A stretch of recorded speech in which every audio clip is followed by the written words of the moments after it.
बच्चों को हमेशा घर में तो कैद करके नहीं रख सकते और ना ही रखना चाहिए। बाहर निकलेंगे तभी तो अच्छी और बुरी बातों की पहचान होगी। मगर जब बच्चे घर से बाहर निकलने लग जाते हैं तो अच्छी बातों के साथ ही कुछ बुरी बातें भी सीख लेते हैं, जैसे बैड वर्ड्स यूज करना, मीन गाली देना। एक्चुअली घर से बाहर निकलने पर स्कूल, पार्क या और भी काफ़ी सारी जगहों पर बच्चे जाते हैं, लोगों से भी मिलते हैं। स्कूल फ्रेंड हो या फिर सोसाइटी के फ्रेंड, उनके साथ मस्ती भी करते हैं, काफ़ी कुछ सीखते भी हैं। अब हर कोई तो एक जैसा नहीं होता ना, तो कई बार बच्चे दूसरे बच्चों से भी बैड वर्ड्स बोलना सीख लेते हैं और वो उसका यूज़ तब करते हैं जब वो गुस्से में होते हैं। मगर यदि अब आपका बच्चा बैड वर्ड्स यूज़ करना सीख ही गया है तो अब ये बहुत ज़रूरी है कि उसे कैसे डील किया जाए जिससे फ्यूचर में वो उन बातों को रिपीट नहीं करे। इसमें फर्स्ट तो है कि बच्चे से उसका मतलब पूछें, मीनिंग पूछें, क्योंकि नॉर्मली बच्चे बैड वर्ड्स यूज़ तो कर लेते हैं मगर उसका मीनिंग समझने में अभी वो काफ़ी छोटे होते हैं। तो आप उन्हें समझाएं कि ये बुरे शब्द हैं जिन्हें नहीं बोलना है।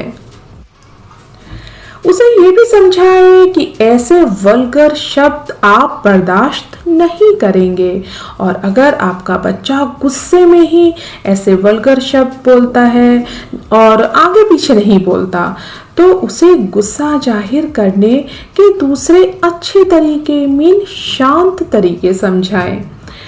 ये नहीं कि गुस्सा आया तो गालियां देनी शुरू कर दी या घर का सामान फेंकना शुरू कर दिया। कुछ बच्चे ऐसा करते हैं, मगर यहाँ पर कुछ पेरेंट्स एक गलती कर सकते हैं, वो ये है कि बच्चा खराब शब्द तो यूज़ कर रहा है मगर उसे उसका मीनिंग भी पता नहीं है। ये सोचकर वो पेरेंट्स लीनियंट हो जाते हैं कि बच्चे तो गलती करते ही रहते हैं।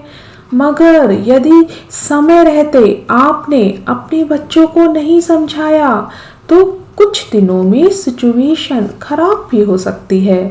अभी आपका बच्चा आपके सामने ऐसे शब्द यूज़ कर रहा है, कल को दूसरों के सामने करेगा तो इंसल्ट तो आपकी ही होगी ना, और फिर स्कूल से भी शिकायत आएंगी। अगर आपका बच्चा अब शब्द बोलता है तो पहले उसे प्यार से समझाएं और अगर वो फिर भी नहीं मानता है तो थोड़ा बहुत पनिश भी कर सकते हैं और उसे अपनी गलती पर माफ़ी मांगना भी सिखाएं। यहाँ पर आपको थोड़ा पेशेंस रखना होगा क्योंकि कई बार बच्चे इन बातों को इन बातों की मीनिंग समझे बिना ही इसे फ्यूचर के लिए अपने दिमाग में स्टोर कर लेते हैं जिससे कि अटेंशन लिया जा सके।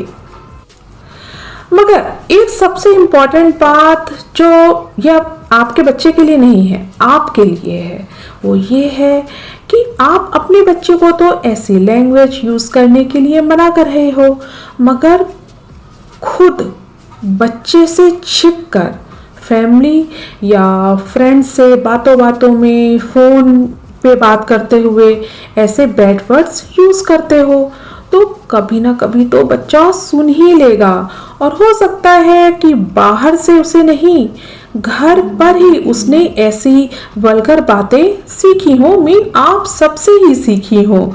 इसलिए आपको और आपकी फैमिली को भी ऐसी बातें बोलने से बचना चाहिए अगर आप चाहते हैं कि आपका बच्चा भी ऐसे शब्द यूज़ नहीं करे।